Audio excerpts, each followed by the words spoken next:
하겠습니다. 우리가 어디까지 왔느냐? 이제 여기까지 달려왔습니다. 여기까지.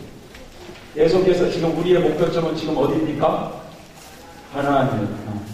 저 가나안을 향해서 달려가는데 이제 여호와 니시 경험, 이 과정을 마치고 시내산의 하나님 강림 사건, 이 사건을 우리가 한번 살펴보겠습니다.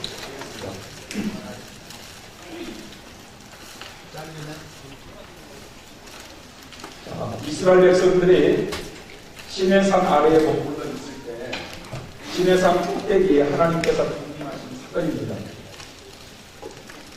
이것은 성도들이 여호와 니시의 이 경험을 체험한 이후에 양심과 도덕에 따라서 더 철저히 살아갈 때 성령의 충만한 가운데 진리를 크게 깨닫게 되거나 어떤 신령한 영적인 체험을 하게 되는 겁니다. 마치 이스라엘 백성들이 하나님을 만났어요. 말로만 듣던 그 하나님이 이스라엘 백성들에게 직접 내려오셔서 하나님께서 말씀하신 것처럼 하나님을 만나는 그런 영적인 큰 은혜의 체험을 하게 되고 하나님으로부터 십계명을 받은 것처럼 말씀에 풍성한 은혜를 깨닫는 기간입니다. 시내산에 하나님께서 강림하시는 바로 이 과정을 통과하는 성도들은 크게 두 종류의 경험으로 통과를 합니다. 첫 번째는 소수의 성도들이 이 과정에서 어떤 체험을 하냐면 실제적으로 영계 체험을 하게 되어 있습니다. 실제적으로. 이 단계에서 심리적인 체험, 즉 영계 체험을 하면서 성령으로 충만하고 하나님의 사랑과 말씀을 크게 깨닫게 됩니다. 자, 여기에 대한 신뢰를 들자면 예수님의 12 제자들이 이 과정을 지나갈 때 그 제자들 중에 야고보와 요한과 베드로 이 세 사람이 이 과정에서 변화산 체험, 바로 자기들이 믿고 따랐던 그 예수님이 하나님의 아들이시고 과거에 믿었던 자기들이 그렇게 위대한 선지자로 여겼던 모세 선지자와 엘리야 선지자를 만나는 이런 체험을 하게 되었습니다. 사도 바울도 역시 고린도후서 12장에 보면 내가 14년 전에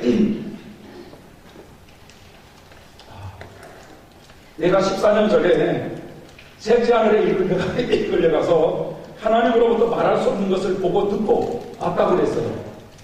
그 14년 전에 체험했던 그게 바로 사도 바울의 경험이 시내산 하나님 강림 사건, 요 당시 때 그 영계를 체험하고 온 거예요.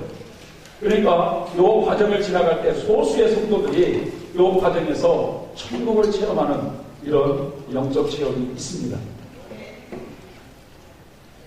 둘째는요, 대부분의 성도들이 그런 체험은 없지만 성령의 충만함 속에서 각종 은사 체험을 하거나 말씀을 많이 깨달으면서 이 과정을 통과하게 되어 있어요. 그래서 루터나 칼빈, 웨슬레 이런 분들은 이 과정을 통과할 때 비록 영계 체험은 어떻다 할지라도 성령의 충만함 속에서 복음적인 진리를 많이 정립을 하게 되는, 깨닫게 되는 그런 과정으로 이 과정을 지나가게 되었던 것이죠. 철로역정을 보면은 철로역정은 뭐라고 표현되느냐면 시내산 아래길에서 전전긍긍하던 이 기독교가 두 번째 전도를 만나가지고 그 전도의 도움으로 좁은 문을 통과하는 그런 과정입니다. 그래서 기독교가 좁은 문을 통과하는 과정으로 되어 있어요. 그런데 이 좁은 문이 말이죠. 이게 좁은 문이라면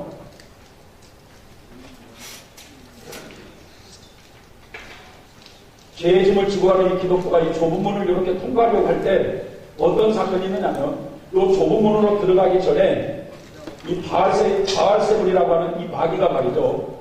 이 좁은 문으로 들어가는 사람을 향해서 화살을 겨누고 있어요. 그래가지고 이 좁은 문으로 들어가는 사람들을 쏘아가지고 죽이려고 하는 이런 그 철로역정에 보면 그런 내용이 나옵니다. 자, 이것은 말이죠. 대부분이 이 과정을 통과할 때 생활낭령 대회에서 마귀가 역사에서 이렇게 좁은 문으로 들어가지 못하도록 시험 구간을 잠시 겪게 되지만 영적으로 멸망당하지 아니하고 이 좁은 문을 통과하게 됩니다. 자, 여기에 대한 신뢰를 들어보자면 죽음 정편이라고 하는 온 디아드 사이드라고 하는 이 책을 쓰신 이 마빈포드 그 선교사님이 있어요. 유명하신 분이시죠. 아주 신유의 사역자로서도 유명하신 분인데 그분이 말이죠.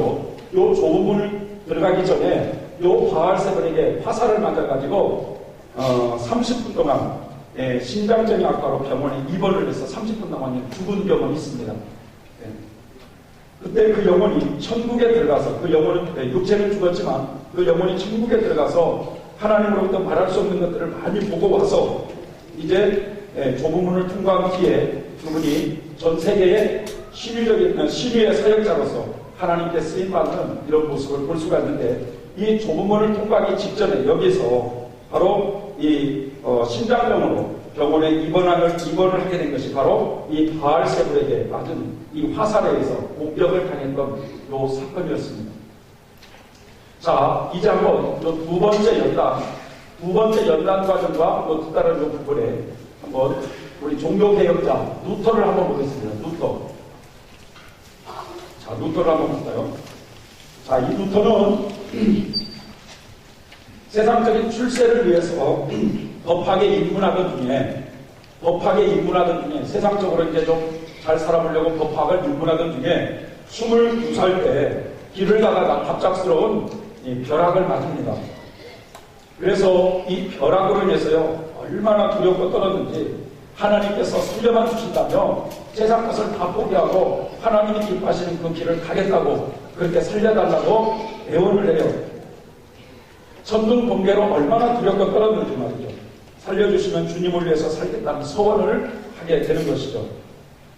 자, 세상 법률가가 되겠다고 하는 그 꿈을 한순간에 포기해버리고 남은 인생을 주님을 위해서 살겠다고 결단하고 그래서 수도원에 들어간 것이 그때 22살 때 느비든 무니바 생수를 경험했던 겁니다. 반드시 느비든 무니바 생수를 경험할 때는 하나님 뜻 안에서 이제 살겠습니다라고 결단하고 세상 것을 포기하고 들어간다고 했어요. 그러니까 세상적으로 법률가가 돼가지고 유명하게 돈을 많이 벌어서 그렇게 살고 싶었던 그 부분을 한순간에 포기하고 이제 수도 생활을 하기 위해서 수도원으로 딱 들어가는 결단이 느비든 무니바 생수 그 체험이 22살 때 루터가 하게 됩니다. 자, 이제 모든 것을 포기하고 수도 생활로 들어갔어요. 수도원으로. 오거스틴 수도에 들어가서 수도 생활을 열심히 합니다. 그래서 이 수도 생활 그 과정이 루터에게 있어서는 두 번째 연단 과정이었어요. 자, 이곳에서 많은 고행을 하기 시작합니다. 마음에 조그만 운명이 일어나고 자신의 몸을 채찍으로 막 때리기 시작했어요. 금식을 자주 했습니다. 엄격한 규칙생활 등 수도 생활을 철저히 했어요. 루터는 성격이 굉장히 강직한 분이었기 때문에 혈기나 아직 같은 것이 잘 나타났습니다. 그러다 보니까 수도원 안에 있는 동료들과 잘 부딪히는 일들이 적지 않게 있었어요. 그럴 때마다 말이죠. 자신의 그 급한 성격이나 이 혈기 때문에 얼마나 고민을 많이 하고 괴로워하는지 몰라요. 그런 과정에 28살 때가 되어서 이제 그 오거스틴 수도에서 대표로 교황을 만나라고 파견을 하는데 교황을 만나지는 못하고 로마를 방문하지만 성 베드로 성당과 카타콤 등을 구경한 후에 예수님께서 빌라도에게 재판받기 위해서 걸어가셨다는 이 스칼라 산타라고 하는 그 성스러운 그 계단을 무릎으로 말이죠. 한 계단 그렇게 참여하면서 이분이 올라가세요. 그런데 그 무릎으로 계단을 올라가다가 중간 정도 때 회의가 느껴졌어요. 내 무릎에서 이렇게 피가 나도록 고행을 내가 왜 해야만 하는가? 내 마음은 여전히 완악한데 피가 나도록 계단을 기어오르는 것이 무슨 의미가 있는가? 여기한 회의가 쭉 일어남과 동시에 그 당시 때 로마서 1장 17절의 말씀에 오직 의인은 믿음으로 말미암아 살리라고 하는 이 말씀이 강하게 그의 마음을 지배하게 돼요. 그렇다. 예수님께서 나 같은 죄인을 위해서 죽으신 그것을 믿는 믿음으로 충분하다. 오직 믿음으로만 의인이 될 수 있다라는 이 사실을 깨닫고 그가 지금까지 고민해왔던 제 문제가 오직 예수 그리스도를 믿는 믿음으로 해결될 수 있다라고 하는 이 확신을 가질 때 마음의 평강이 밀려옵니다. 그게 바로 여호와 니시 경험이었어요. 그 29살 되던 해에 수도원 탑석에서 복음을 더욱더 확실하게 깨닫게 되면서 루터도 바로 이 좁은 문을 통과하게 돼요. 그러니까 루터도 보세요. 22살 때 하나님의 뜻 가운데 살겠다고 결심하고 이제 세상 것을 포기하고 수도원으로 들어갔어요. 수도원에 들어가서 절제를 하고 금식을 자주 하고 보행을 하면서 수도자로서 철저히 살아가면서 바로 이 두 번째 연단 과정이 6년이라는 세월이 걸립니다. 6년. 수도자가 말이죠. 수도자가 이렇게 6년이라는 세월이 걸렸어요. 일반 평신도가 보면은 얼마든지 더 걸릴 수 있어요. 더 걸릴 수 있어요. 자신을 철저하게, 도덕적으로 철저하게 살지 않으면 이 과정이 아주 길어질 수밖에 없어요. 칼빈을 한번 예를 들어 보겠습니다. 칼빈은요, 12살 때부터 뉴욕의 성당에서 성직자들이 받는 봉급을 받으면서 생활을 했어요.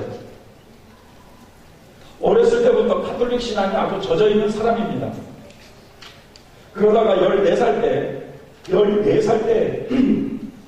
신부가 되기 위해서 파리에 있는 몽타그 대학에 입학을 하게 됩니다. 이 학교는요, 규율이 엄격해서 마치 수도원 생활과 다름이 없었어요. 칼빈은 이곳에서 출애굽 체험을 해요. 구원 체험을 해요. 14살 때. 학생들에게 말이죠, 책벌레라고 하는, 얼마나 책을 많이 읽고 좋아했는지 책벌레라고 하는 이런 별명이 붙을 정도였습니다. 그런데 그 기숙사 생활을 하면서 거기에 음식이 너무 형편없이 나와가지고 이때 말이죠, 위장병이 걸려요. 그래서 나중에 칼빈이 죽을 때까지 이 위장병으로 고생을 많이 하게 됩니다. 자, 1528년 그의 나이 19살이 되었을 때 대학에서 신학 석사학위를 받아요. 이제 성직자가 되기 위한 본격적인 신학 수업을 하려고 들어갈 때 갑자기 뉴욕에 있는 아버지가 편지가 와요. 아들이 성직자의 길을 포기하고 훌륭한 법률가가 됐으면 좋겠다 라는 이런 아버지의 뜻이 담겨져 있는 편지가 날라옵니다. 당시 아버지는 말이죠, 우리 신교로 말하면 장로급 되는 그런 직분을 가지고 있었어요. 천주교에서. 그런데 문제는 이 아들이 신부가 되는 것도 굉장히 기뻐했었는데, 문제는 그 아버지하고 신부님들 사이에 사이가 안 좋아지다 보니까 나중에 그 아들이 신부의 길을 가는 것을 아버지가 막았어요.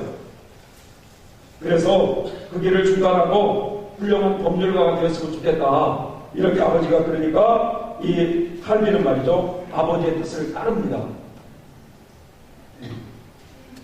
그래서 이제 그런 신학을 접고 아버지의 뜻을 따르기로 이렇게 해서 훌륭한 법률가가 되기 위해서 이 법학을 공부를 열심히 하고 있는 중에 갑자기 또 아버지가 세상을 떠나가셔요. 신학을 포기하고 아버지의 뜻에 따라 훌륭한 법률가가 되기 위해서 공부하던 중에 갑작스러운 그런 아버지의 죽음으로 인해서 세상 출세의 그런 법률 공부를 칼빈이 또 포기하고 다시금 신앙에 심취하게 됩니다. 그런데 22살 때 부친의 사망과 함께 22살 때 다시금 세상적인 출세를 포기하고 신앙에 심취하게 되는 때가 드비드 무리마 생수를 경험할 때예요. 자, 그러면서 이제 칼빈도 이 무리마 생수를 경험하고 두 번째 이 연단의 과정으로 이제 들어가게 되는데, 이때 세네카의 관용론이라고 하는 책을 주석하게 됩니다.